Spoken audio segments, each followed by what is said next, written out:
사실 우리가 이제 디자인 글하게 되면은 이제 그림을 그린다, 뭐 만든다 이런 개념이 있는데 그들이 캠퍼스 위에서 그림을 그리는 거잖아요. 근데 네. 최근에는 어떻게 이제 트렌드가 바뀌고 있냐 그러면은 디자인 하게 되면은 무엇을 계획한다, 만든다 그러는데 물론 제품을 만들 수도 있고 또 인테리어 디자인도 할 수 있는데 이제는 나 자신을 디자인해야 된다. 나를 어떻게 건강하고 그 다음에 행복하게 만들 것인가 그런 측면에서 디자인을 접근을 해요. 그래서 저는 디자인이 이제 과거에는 보이는 디자인이었다면 지금은 보이지 않는 디자인으로 지금 트렌드가 바뀌고 있다. 그래서 먼저 나 자신을 이렇게 마음과 몸을 어떻게 디자인하느냐 이것이 지금 현재의 트렌드도 또 많은 사람들이 그렇게 가고 있는 것 같습니다. 그 스포츠가 디자인이 잘 되어야만이 올림픽에서 메달도 딸 수 있고 또 자기의 꿈을 이룰 수 있는 그런 저는 종목이라고 보는 겁니다. 네. 그래서 우리가 이제 디자인 할 때 보게 되면은 그림을 그릴 때는 개인이 그냥 어떤 사고라든지 어떤 표현력으로 그림을 그리는데 디자인은 절대 혼자서는 할 수 없습니다. 아, 일정한 프로세스가 있어야 된다 그런 얘기입니다. 네. 예를 들어서 내가 지금 현재 무엇이 문제이고 네. 또 그러면 그것을 달성하기 위해서는 어떻게 해야 될 것인지 그런 거는 사실상 우리가 하나의 냉장고를 만들거나 아니면은 어떤 스포츠에서 메달을 따기 위한 목표 설정하는 건 똑같은 겁니다. 네. 그래서 스포츠도 마찬가지고 우리가 제품 디자인도 어떤 목적을 지향하는 그런 프로세스다. 그래서 저는 스포츠라든지 디자인은 하나의 프로세스이기 때문에 네. 스포츠의 디자인을 접목한다는 것은 상당히 효율적이고 균형 맞는 생각이지 않는가 그런 생각을 하게 되는 겁니다. 사실 이게 선진국에서는요, 그 스포츠 부분의 디자인이라는 부분이 상당히 오래전에 접목되고 있는 겁니다. 그러니까 뭐냐면 우리가 사실 우리가 60년도, 70년도에 스포츠를 하게 되면은 힘으로 하고 좀 우격다짐으로 하고 이렇게 많이 생각했는데 지금은 그렇지 않습니다. 상당히 과학적이고 논리적이고 체계적인 접근을 해야만이 우리가 합리적인 어떤 목표를 이룰 수 있다 이렇게 보는 겁니다. 그것이 바로 뭐냐면 우리가 뭐 조금 표현은 적용 부분은 다르지만은 디자인이라는 어떤 방법, 디자인이라는 사고를 스포츠에 접목하고 있다. 사실 이거는요 스포츠뿐만이 아니라 어떤 집에서 어떤 가정사라든지 기업의 경영 부분에서도 디자인 경영 이렇게 얘기하거든요. 대표적으로 디자인 경영을 외친 사람이 삼성에 돌아가신 이건희 회장님이 디자인 경영을 외쳤었고요. 그 다음에 1976년도에 그 대처 수상이 이제 처음으로 이제 수상에 취임해가지고 강요회를 했어요. 그때 한 마디가 뭐냐면 그러면은 디자인 오아 미사인 즉 디자인을 하든지 아니면 사임해라 이런 유명한 말이 있어요. 그러니까 디자인이 어떤 산업 디자인에만 국한되는 것이 아니고 경영, 그 다음에 정치, 행정 부분도 디자인이 포함된다. 그래서 우리는 이제는 우리 가장 중요한 게 뭡니까? 내가 건강하고 오래 사는 거 아닙니까? 그것이 바로 운동이고 스포츠지 않습니까? 그래서 우리가 흔히들 거기에다가 만약에 이 디자인의 어떤 합리적인 사고, 디자인 프로세스를 접근한다는 것은 상당히 선진국적인 그런 발상이고 체계적으로 논리적으로 접근할 수 있는 그런 방법이다. 저는 이렇게 보고 스포츠에 우리나라도 빨리 디자인을 접목했으면 좋겠다 그런 생각을 하고 있습니다. 제가 항상 그 나의 상상력에 자유를 주고 싶다. 네. 상상력에 자유를 주고 싶다고 해도 네. 내가 가지고 있는 경험이 부족하고 네. 지식이 부족하고 하면은 상상력이 규제를 받겠죠. 네. 자유로울 수 없겠죠. 네. 이거 똑같이 스포츠도 마찬가지거든요. 내가 올림픽에 메달을 따고 싶고 100m를 예를 들어서 12초에 달리고 싶고 네. 그런데 체력이 안 되고 연습량이 부족하고 그죠? 어떤 이렇게 되게 되면은 목표를 못 이루잖아요. 그런 것처럼 나름대로의 무한한 상상력, 즉 무한한 꿈을 이루기 위해서는 기본적인 지식이라든지 경험, 체력들이 기본으로 갖춰져 있어야 된다. 그래서 그것을 우리가 기본 뿌리로 가야 된다. 그런 뜻에서 제가 나의 상상에게 자유를 주고 싶다. 이렇게 얘기하고 다닙니다.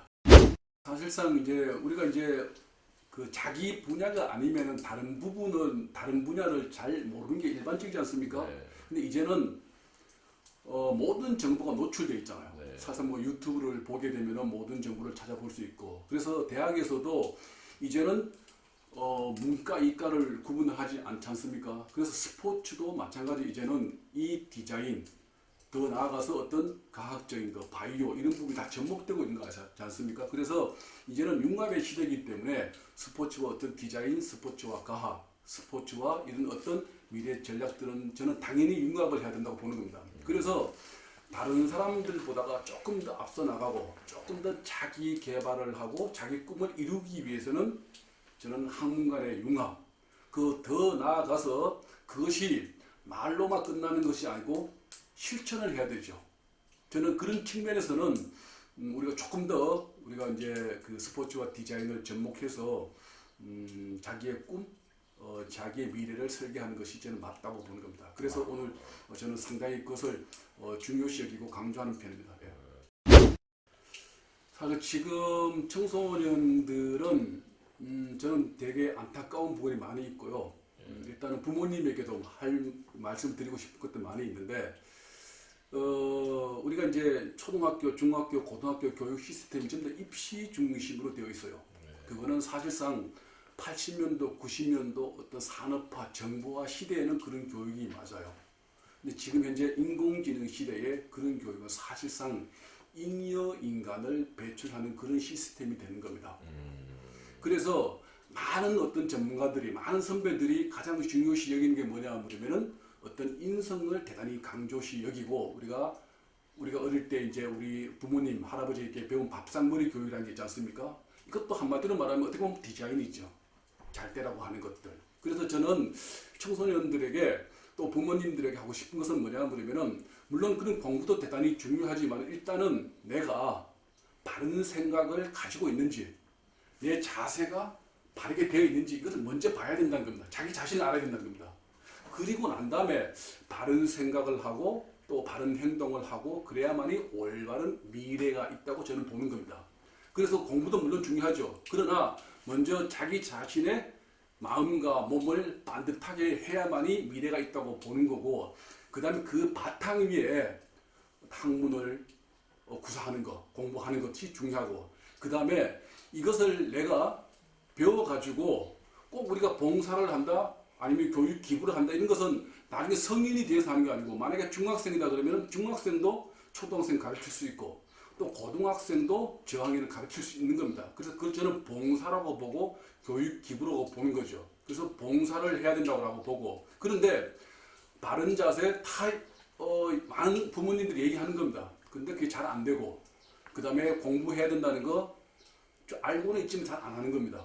봉사해야 된다는 거 다 알고 있지만 잘 안 하는 겁니다. 그래서 저는 가장 중요한 게 뭐냐 하면 행하는 거다, 실천하는 거다 이렇게 이제 강조를 하고요. 그래서 제가 이제 학부모들이나 또 학청소년들에게 조금 한자로 뭐 사자성어를 써서 못하지만은 정학봉행, 바른 생각, 바른 자세, 그 다음에 바른 미래, 그 다음에 끊임없이 자기 개발 학습하고 그 다음에 다른 사람을 위해서 사회 공동체를 위해서 봉사하고 이것이 말이 아니라 행동을 했었을 때 저는 이것이 자기 꿈, 자기의 어떤 계획이 실천하는 그런 어떤 디자인이 아닌가 그런 생각을 합니다. 지금 현재 그 전반적인 추세는 뭐냐면 디자인이 그 만약에 뭐 냉장고다 아니면은 뭐 포스터다 인테리어 디자인도 물론 중요하지만은 지금 현재 트렌드는 자기 자신을 디자인하는 거. 그래서 그것을 뭐 운동을 통하든지 아니면 예를 들어 책을 통하든지 그 심신을 디자인해 나가야 된다. 그래서 지금 최근에 제가 두 가지의 키워드를 들고 다니는데요. 하나는 뭐냐 하면 조화로워야 된다. 네. 하나는 균형이 맞아야 된다. 네. 이것이 저는 외형적으로 조화와 균형도 중요하지만은 즉 내 어떤 마음과 몸이 조화와 균형을 이루어가야 된다. 그런 측면에서 저는 저도 이제 최근 운동을 많이 하지만은 운동하는 이유가 뭐냐 하면 바로 조화와 균형이다. 그런 측면에서 우리가 어떤 스포츠, 디자인은 하나다. 이렇게 저는 볼 수도 있는 겁니다.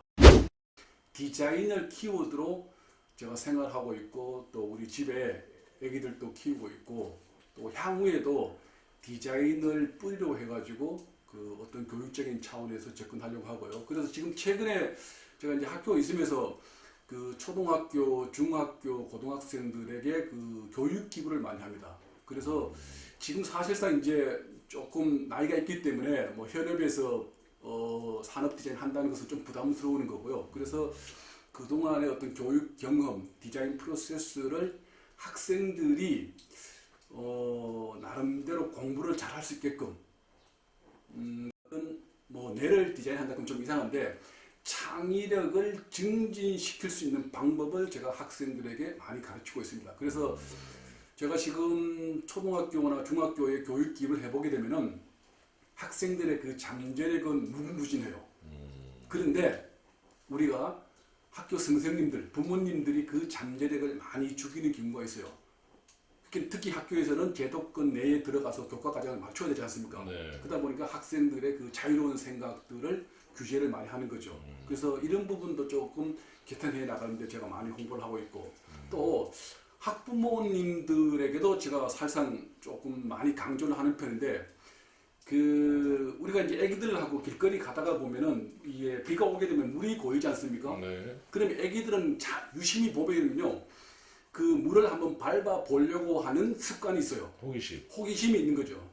그런데 이 엄마들은 그 물을 밟으면은 상당히 나무랍니다. 왜 그 신발 젖게끔 그 물을 바느냐?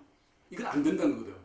애기들의 호기심이 있으면 그 호기심을 자극하게끔 더 서포트 해줘야 되죠. 네. 그렇게 해서 신발이 젖으면 아 내가 물을 밟으니까 신발이 젖었구나. 그러면 어떻게 되겠구나. 이런 것들 느껴야 되는 거죠. 네. 느끼지 못하게끔 우리가 공부하고 오로지 교과서 중심의 공부를 하게 되면은 그것은 저는 성장의 한계가 있다. 그래서 지금 현재는 디자인을 어떤 학생들의 그 상상력, 창의력을 증진하는데 사회적인 어떤 그 캠페인, 봉사 또 교육 그렇게 하고 있고 향후에도 저는 디자인을 뭐 스포츠도 마찬가지고 또 공부를 통해 가지고 그 참된 인간 또 따뜻한 인성을 가진 어떤 창의적인 인재 양성에 저는 목표를 두고 지금 생활하고 있습니다.